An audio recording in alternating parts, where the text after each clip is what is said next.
Bonjour à tous et soyez bénis. Le livre de l'Apocalypse est autant imagé et symbolique que l'Ancien Testament. Les chapitres 12, 17 et 18 de l'Apocalypse décrivent l'apparence de deux femmes. Sont-elles réellement des femmes? Et sinon, que représentent-elles? Nous allons décrypter cela à la lumière du langage de Dieu. Commençons par la femme du chapitre 17 et 18. Je vais prendre et lire les versets qui la décrivent. Apocalypse 17. Puis un des 7 anges qui tenait les 7 coupes vint et il m'adressa la parole en disant « Viens, je te montrerai le jugement de la grande prostituée qui est assise sur les grandes eaux. » Il me transporta en esprit dans un désert, et je vis une femme assise sur une bête rouge écarlate, pleine de noms de blasphème, ayant 7 têtes et 10 cornes. Cette femme était vêtue de pourpre et d'écarlate, et parée d'or, de pierres précieuses et de perles. Elle tenait dans sa main une coupe d'or remplie d'abominations et d'impuretés de sa prostitution. Sur son front était inscrit un nom, un mystère, Babylone la grande, la mère des impudiques et des abominations de la terre.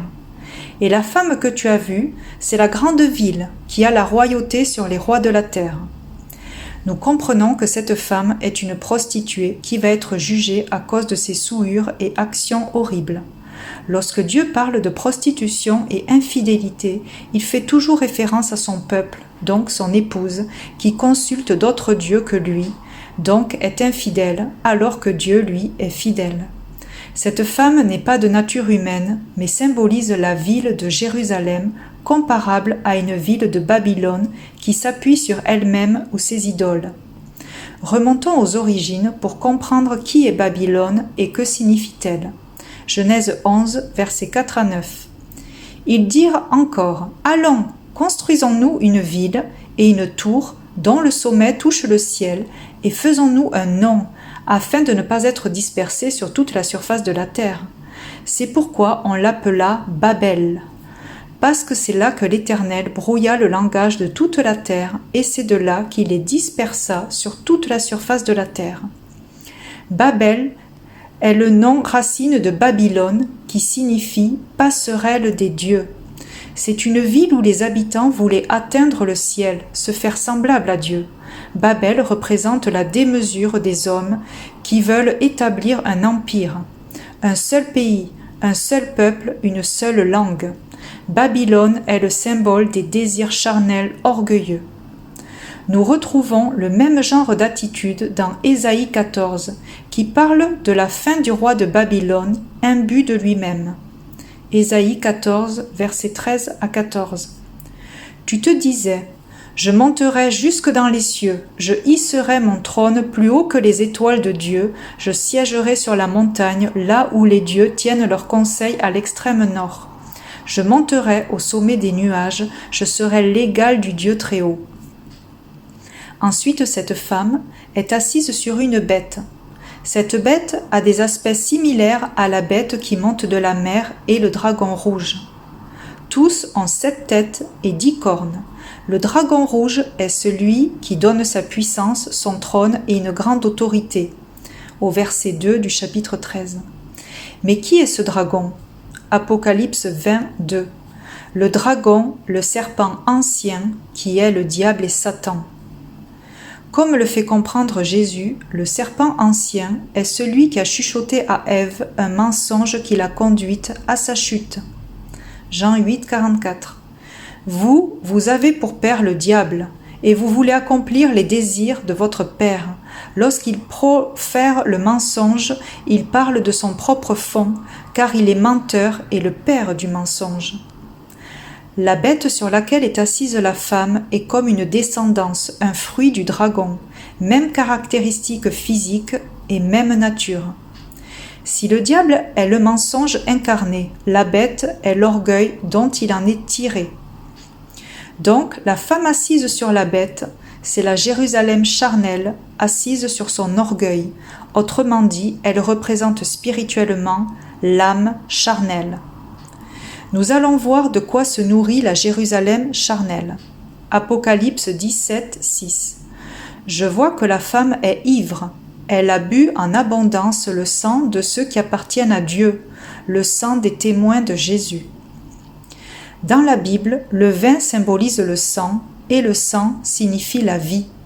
Cette Jérusalem charnelle n'est que la représentation de ceux qui croient en Dieu sous la loi, autrement dit religieusement, ceux qui marchent par la chair et qui combattent ceux qui veulent marcher par l'esprit, tout comme le peuple juif et les hauts responsables sous la loi qui étaient contre Jésus, ou bien Saul de Tarse lorsqu'il était docteur dans la loi juive et mettait à mort les disciples de Jésus.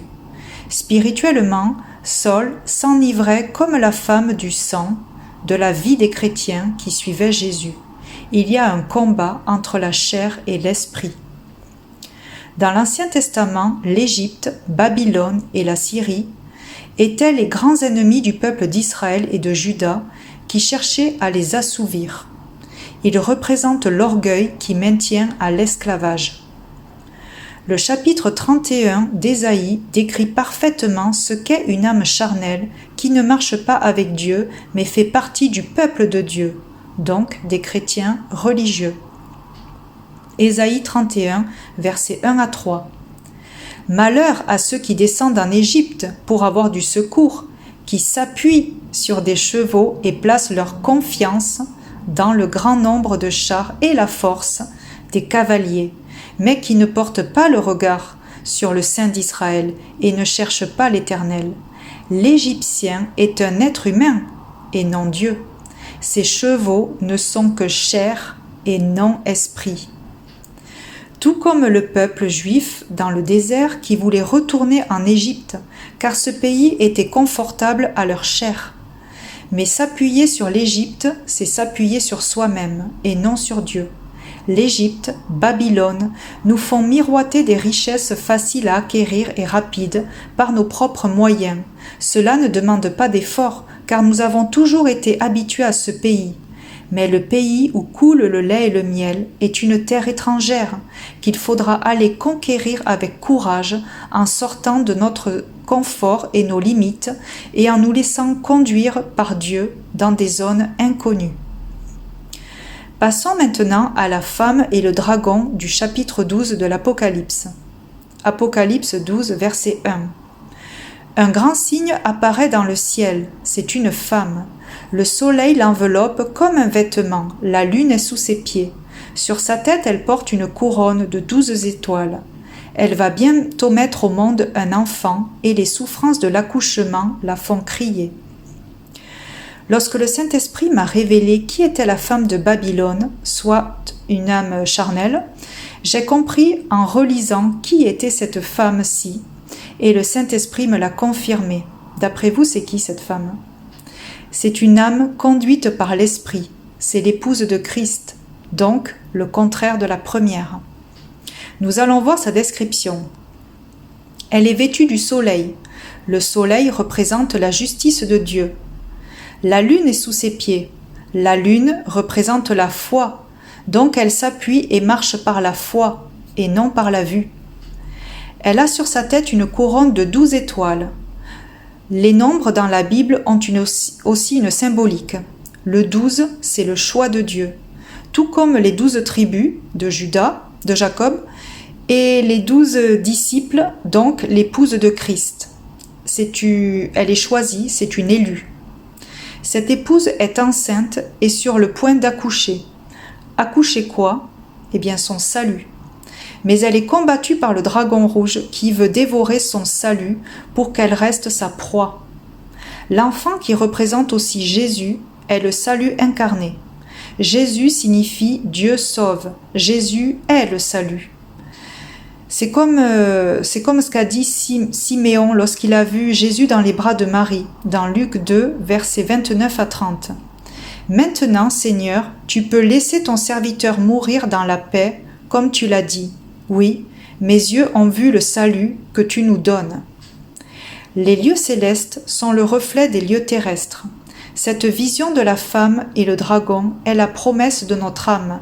C'est une vision symbolique de notre salut qui, comme toutes les autres promesses, est disponible dans les lieux célestes et attend que nous cheminions pour l'hériter lorsque nous atteindrons la stature de fils. Apocalypse 12, verset 5. La femme met au monde un fils, c'est un garçon, qui va diriger tous les peuples très durement. Mais cet enfant est emporté auprès de Dieu et de son siège royal. Une âme sauvée et unie à Dieu dans la vérité n'a plus de compromis en elle avec le monde. Elle parle et agit avec une autorité tranchante. Mais avant d'être sauvée, notre âme, donc chacun d'entre nous, est conduit au désert avec Dieu afin d'être nourri, c'est-à-dire nourri par la parole pour le connaître, pour connaître Dieu et être fortifié. Ceux qui acceptent de donner leur vie afin de mourir en Christ peuvent crier de joie. Apocalypse 12, versets 11 et 12. Soyez donc dans la joie, vous, le ciel et les habitants. Mais quel malheur pour vous, la terre et la mer. L'esprit du mal est descendu chez vous et il est très en colère. Alors qui sont les habitants du ciel qui s'écrient de joie, tandis que ceux de la terre et de la mer sont dans le malheur?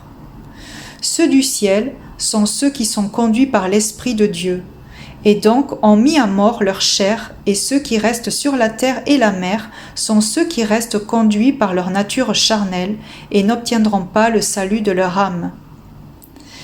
Une fois de plus, je constate que la parole ne cesse de faire un comparatif entre la chair et l'esprit, l'orgueil et l'humilité, le bien et le mal, la lumière et l'obscurité. Notre âme doit choisir entre deux maîtres, car un seul peut régner sur le trône de notre âme. Alors, quelle femme êtes-vous ?